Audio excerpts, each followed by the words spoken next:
Tuendelee kujifunza. Leo tutazame dawa ambayo itakuwa ni moja ya antibiotiki ya kutibu maradhi mengi katika mwili wako. Hii dawa ni moja ya dawa ambayo kitaalamu hata mtu mwenye tatizo la bawasiri inaondosha kabisa. Kama mtu anaoma yoyote mwilini mwake ambayo inamsumbua kwa muda mrefu, dawa ambayo inaenda kuondosha kabisa hilo tatizo. Sasa hii sio dawa moja, ni dawa ambazo ziko almost 11. Nitakutajia dawa moja moja, lakini namna gani ama ujazo gani uweke sasa hapo itabidi unitafute kutokana na muda ambao tutakuwa tumeutumia hapa TikTok. Sasa itakuwa video ni ndefu sana.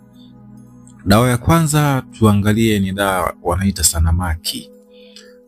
Hii saa nyingine huwa wanaita Sena. Namba 2 utatafuta mbegu za Harmal. Namba 3 utatafuta Shamar. Alafu namba 4 utatafuta mbegu za Anesuni. Namba 5 utatafuta tangawizi.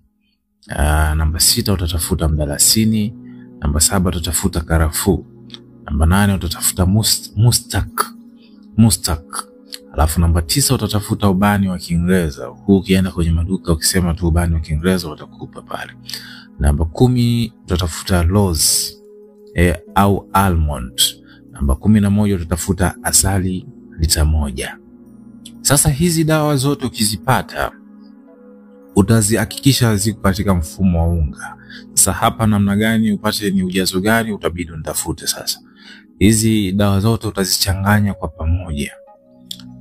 Wewe mwenye tatizo la pumu, mwenye tatizo la pumu, hizi dawa utakuwa unatumia. Mwenye tatizo sijui la kinga imeshuka mwilini, mwili unakosa nguvu kila wakati, kwa kina dada wale wenye tatizo la kutopata majira yao kwa usawa, hii dawa ni nzuri sana kwa upande wao pia. Kwa kina baba pia ambao wenye tatizo la nguvu za kiume, hii ni dawa nzuri sana sana sana sana. Kwa wale wote ambao pia wana matatizo kadha wa kadha, itawasaidia sana hii dawa. Sasa kama mpendezwa na tips hii, follow for more na Mungu akubariki sana. Asante.